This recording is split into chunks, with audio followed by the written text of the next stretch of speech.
বন্ধুরা, আজকে একটা নতুন গল্প নিয়ে আসলাম তোমাদের মাঝে। এটা সত্য এবং বাস্তব জীবনের ঘটনা। শেষ পর্যন্ত শোনার অনুরোধ রইল। শুনলে তোমার মধু চলে আসবে। দেরি না করে চলো শুরু করা যাক। দুলাভাই, আপনি আমাকে গোয়াল ঘরে নিয়ে আসেন কেন? আমি বললাম, আজ আমি তোমার কোনো কথাই শুনব না। তোমার কোনো বাধা আমি আজ মানব না। দুলাভাই, আমি একটা বাচ্চা মেয়ে। আপনি আমাকে যেতে দিন। আমি পারব না আপনার সাথে। তুমি পারো আর না পারো সেটা আমার দেখার বিষয় না। আমি আজ তোমাকে কিছুতেই যেতে দেব না। তারপর দুলাভাই আমার সাথে জোর করে।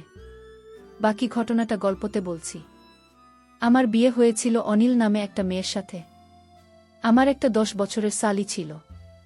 আমার শালিকে তো আমি বাচ্চা মনে করতাম, কিন্তু সে তো পুরাই নায়িকার মতো। আমার স্ত্রী প্রেগনেন্ট হয়েছিল। তখন সে খুব অসুস্থ হয়ে পড়েছিল। তাই বাড়ির কাজকর্ম তার সেবার জন্য আমার স্বামীকে আমার বাড়িতে নিয়ে এসেছিলাম। কারণ আমার বউ যখন চিকিৎসার জন্য হসপিটালে গিয়েছিল আর আমি অফিস থেকে যখন বাড়িতে এলাম, তখন আমার স্বামী আমাকে বলল, দুলাভাই আসুন আমরা গোয়াল ঘরে যাই। তারপর আমার স্বামী আমায় গোয়াল ঘরে নিয়ে আমার সাথে যা করেছিল তা শুনলে তোমাদের মাথা নষ্ট হয়ে যাবে। আমার বর্ণিলা খুবই ছোট্ট মেয়ে, আর আমার এরকম মেয়ে পছন্দ। কিন্তু সমস্যা সেই সময় ছিল যখন অনিলা প্রেগন্যান্ট হয়। ডাক্তার তাকে বিদেশ নেওয়ার জন্য বলে, কেননা ওর ভিতরে ভিতরে খুব দুর্বল ছিল। আমাদের বাড়িতে এরকম কেউ ছিল না যে ওকে বসিয়ে সামলাতে পারে। এই কারণে আমাকে বাধ্য হয়ে আমার শালি সীমাকে আমাদের বাড়িতে রাখার জন্য আমার শাশুড়িকে বলতে হয়, কেননা বাড়িতে শুধু আমি একাই থাকতাম। আমার শুধু মা ছিল। সে অসুস্থ হলে শাশুড়ি আমার কথা শুনে আমার সাথে আমার ছোট শালিকে পাঠিয়ে দেওয়ার জন্য রেডি হয়ে গেলেন। আমার শালির বয়স 10 বছর, কিন্তু সে হয়তো একটু পাগলা টাইপের। আমাদের বিয়েতে সে আমার দিকে তাকিয়ে হেসে যাচ্ছিল।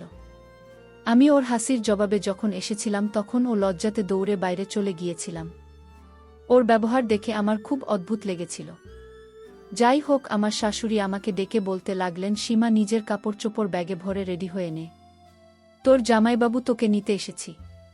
এই কথা শুনেও তাড়াতাড়ি করে নিজের ঘরে চলে গেল। আর কিছু সময় পরেই একটা ছোট্ট ব্যাগ নিয়ে বেরিয়ে এল। আমি বাইকে করে আমার শ্বশুর বাড়িতে এসেছিলাম। এই কারণে নিজের বাইকে ওকে বসতে হতো। আমি ওর ব্যাগ সামনে রেখে দিলাম আর ওকে পিছনে বসার ইশারা করলাম। ও মোটরসাইকেলে বসে পড়ল। এই অবধি ঠিকই ছিল, কিন্তু যখন অর্ধেক রাস্তা গেলাম হঠাৎ এই ঘটনায় আমি চমকে উঠেছিলাম। কপাল ভালো যে আমি মেন রোডে নেই, না হলে হঠাৎ করে এই ঘটনায় হয়তো অ্যাক্সিডেন্ট করে ফেলতাম। আমি তাড়াতাড়ি করে মোটরসাইকেল সাইডে দাঁড় করিয়ে ওকে বললাম, এটা তুমি কি করছো? কারণ আমার শালি সীমা মোটর সাইকেলে বসে আমার সাথে দুষ্টুমি করছিল। তোমার যদি মোটরসাইকেলে ভয় লাগে আমায় বলো। তোমার যদি ধরতে হয় তাহলে তুমি আমার কাঁধের উপর হাত রাখবে। আমার কথা শুনেও তাড়াতাড়ি করে ঠিকঠাক হয়ে বসে এরপরে আমি ওকে বাড়িতে নিয়ে এলাম। অনিলকে দেখে খুব খুশি হয়েছিল। সমস্ত কাজ অনিল সীমাকে বুঝিয়ে দিয়েছিল। সীমা জলখাবার, অদিতি আর ঘরে নিয়ে দিত। আমার অফিসের কাপড় আয়রন করে দিত। একদিন আমি আমার বাথরুমে স্নান করছিলাম। বেশিরভাগ সময় যখন শরীর খারাপ লাগত তখন ঘর থেকে বেরিয়ে বারান্দায় গিয়ে বসতাম। এখনও বারান্দাতেই বসেছিলাম। তারপর গোসলে গেলাম। আমি বাথরুম থেকে বেরিয়ে হঠাৎ ঘরের মধ্যে সীমাকে দেখে রাগে আমার অবস্থা খারাপ হয়ে গেল। হয়তো আমার আয়রন করা কাপড় রাখতে এসেছিল, কিন্তু ও ফিরে যাওয়ার পরিবর্তে ড্রেসিং টেবিলের সামনে দাঁড়িয়েছিল। আমাকে দেখেও ঘাবড়ে গেল। আমি বললাম, তুমি এখানে কি করছো? কোনো লজ্জাশরম আছে কি তোমার? আমি বললাম, চলে যাও আমার ঘর থেকে, অদ্ভুত বোকা মেয়ে। সীমা আমার এরকম কথাতেও চোখের জল ফেলতে ফেলতে ঘর থেকে বাইরে বেরিয়ে গেল। আমি রাগে গজগজ করতে করতে নিজের কাপড় পরে যখন বাইরে এলাম তখন অনিলার পাশে বসে কান্না করতে করতে বলেছিল, দিদি, আমাকে বাড়িতে রেখে এসো। আমি তোমাদের বাড়িতে থাকতে চাই না। জামাইবাবু সবসময় আমাকে বকতে থাকে। তোমার এই লিপস্টিক আমার ভাল লেগেছিল তাই আমি একটু লাগাচ্ছিলাম। আমাকে ঘর থেকে বাইরে আসতে দেখে অনিল আমাকে বলতে লাগল, সুজন, কি সব কাজ করো না তুমি? আমার এই বাচ্চা বোনটিকে শুধু শুধু এত বাজে ভাবে বলছো কেন তুমি? বাড়ির সমস্ত কাজের দায়িত্ব ওর উপর এসে পড়েছে। বিয়ের আগে কোনোদিন আমি ওকে দিয়ে কোনো কাজই করাতাম না, কিন্তু এখনও আমার অসুবিধার কারণে এখানে এসেছে। তাই তোমার ব্যবহার ভালো রাখা উচিত, কিন্তু তার পরিবর্তে তুমি সব সময় ওকে বকতে থাক। আমি অনিল আর কথার কোনো জবাব দিলাম না, বরং বোকা দেখে অবাক চোখে ওর দিকে তাকিয়ে রইলাম। ওর বোঝা উচিত ছিল যে কোনো সময় ওর বোনের কোথায় থাকা উচিত আর কোথায় থাকা উচিত না। আমি জলখাবার না খেয়ে অফিসে চলে গেলাম। আমার হৃদয় থেকে বিরক্তি অনুভব হতো, কেননা ওর কাণ্ডকারখানা কিছুটা সেরকমই ছিল। একবার আমি ক্লান্ত হয়ে অফিস থেকে তাড়াতাড়ি বাড়িতে এসে দেখলাম সীমা ঘরের দরজা বন্ধ। আমার মনে হলো হয়তো নিজের ঘরে আছে। আমি নিজের ঘরে ঢুকে দেখলাম অনিলা চাদর দিয়ে মুখ থেকে ঘুমিয়ে আছে। যখন থেকে অনিলা প্রেগন্যান্ট হয়েছে তখন থেকেই আমাকে কাছে আসতে দিত না, বলতো ডাক্তার সাবধানে থাকতে বলেছে। যদি ওকে দেখে আমার হৃদয়ে অন্য কিছু করার ইচ্ছে হতো। তাই আমি দরজা লক করে অফিসের ব্যাগ এক সাইডে রাখলাম আর বিছানায় উঠে সীমার পাশে গিয়ে শুয়ে পড়লাম। তখন সে বলল, দুলাভাই আপনি আমার রুমে কেন? আপনি এখানে কেন আসলেন? আপনার সাথে আমার আর কোনো কথা নেই। আমি বললাম, তুমি এমন করছো কেন? তুমি আমার সাথে কেন রাগ করছো? তখন সীমা বলল, দুলাভাই আপনি আমার সাথে শুধু ব্যবহার খারাপ করেন। আমি বললাম, ঠিক আছে, আমি তোমাকে আর কখনো বকা দিব না। তখন সীমা বলল, তাহলে দুলাভাই আমার একটা কথা রাখবে। আমি বললাম, কি কথা? সীমা বলল, দুলাভাই আপনাদের গোয়ালঘরে কি থাকে? আমি বললাম, গোয়ালঘরে তো শুধু গরু থাকে। আমার শালি তখন বলল, তাহলে দুলাভাই ওই গোয়ালঘরে আমার একটা কাজ আছে আপনারে নিয়ে। আমি বাচ্চা মেয়ের কথা শুনে অবাক হলাম। বলে, কি গোয়ালঘরে কেন? সীমা বলল, গেলেই বুঝতে পারবেন। এর কিছুদিন পর আমি অফিস থেকে ফিরে এসে দেখলাম আমার স্ত্রী কোথায় জানি গিয়েছিল। আমি বললাম, তুমি কোথায় গিয়েছিলে? ও বলল, আমার পেটে খুব অস্বস্তি হচ্ছিল, এই কারণে পাশের বাড়ির মাসিমাকে নিয়ে ডাক্তারের কাছে গিয়েছিলাম। তাদের গাড়ি আছে, তাই তাকে নিয়ে ডাক্তারের কাছে চেক আপ করিয়ে এখনই ফিরলাম। আমি বললাম, ডাক্তার কি বলল? ডাক্তার বলেছে এই সময় রকম একটু হতে পারে। তিনি কিছু ওষুধ লিখে দিয়েছেন। দিন দিন ওকে খুব দুর্বল মনে হচ্ছিল। আমি অনিলকে বললাম, তুমি আরাম করো, আমি এখনই আসছি।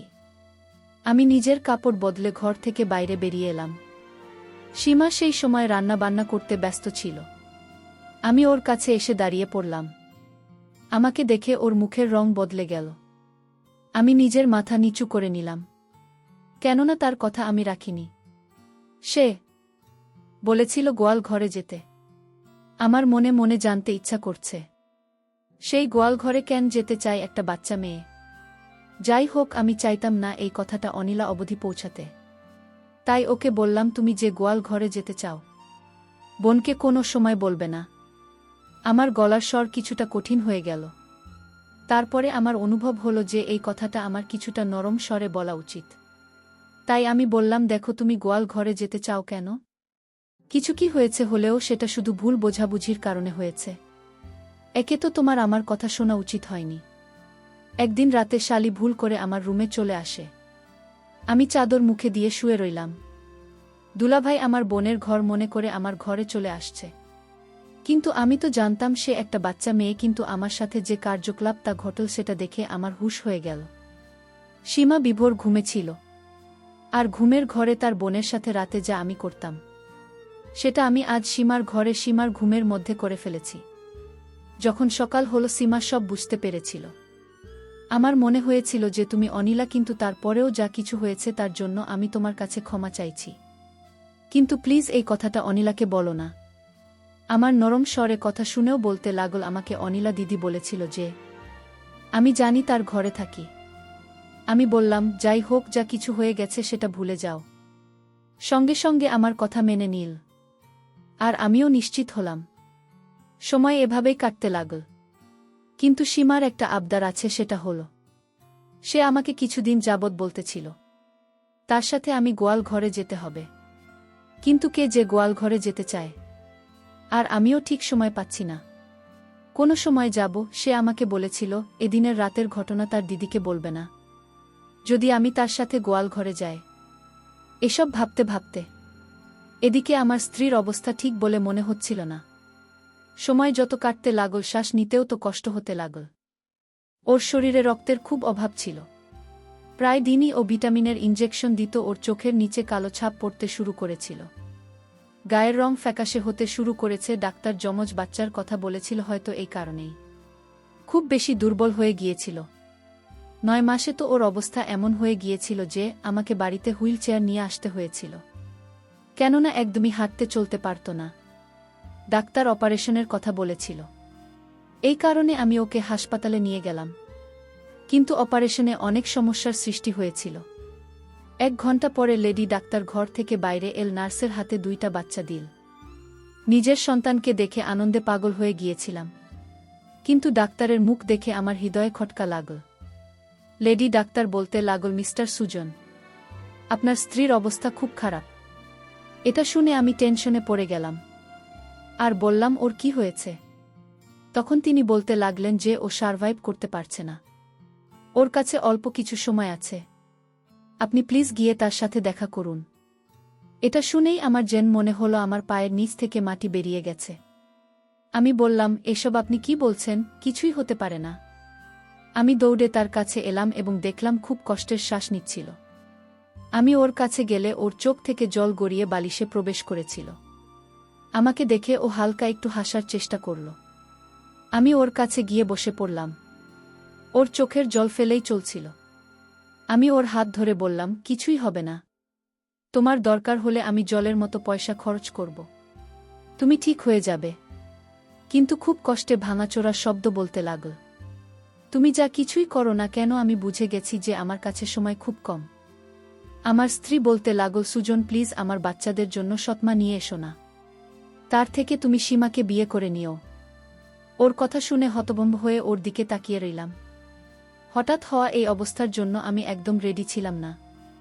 আমি বললাম, এরকম কথা কেন বলছো তুমি? তোমার কিছুই হবে না, ভগবানের জন্য এরকম কথা বলো না।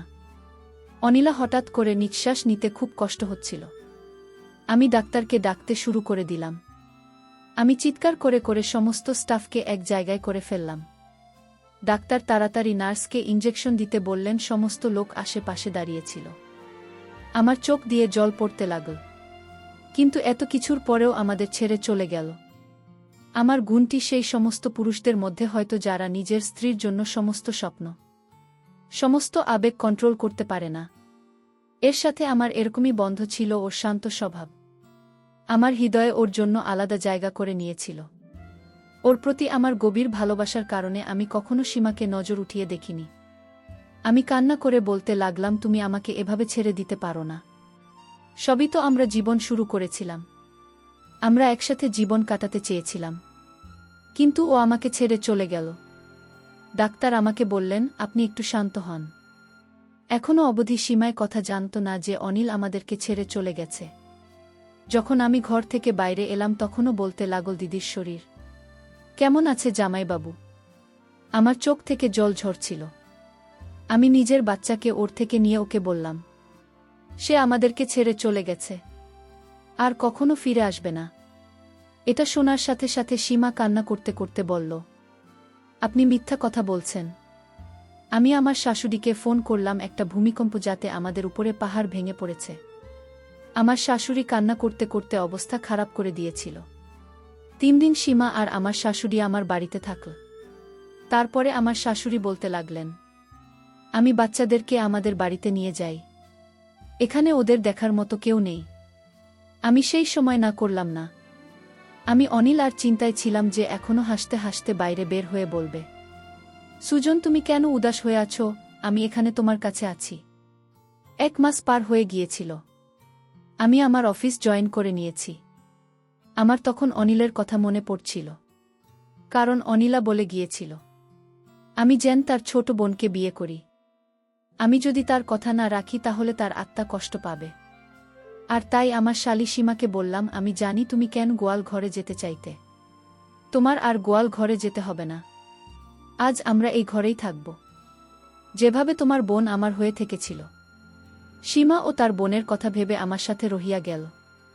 বন্ধুরা, আজকের গল্পটি তোমাদের কাছে কেমন লাগলো তা অবশ্যই কমেন্ট করে জানাতে ভুলবেন না। আর এরকম নতুন নতুন গল্প পাওয়ার জন্য আমার চ্যানেলটিকে সাবস্ক্রাইব করে পাশে থাকবেন। ধন্যবাদ।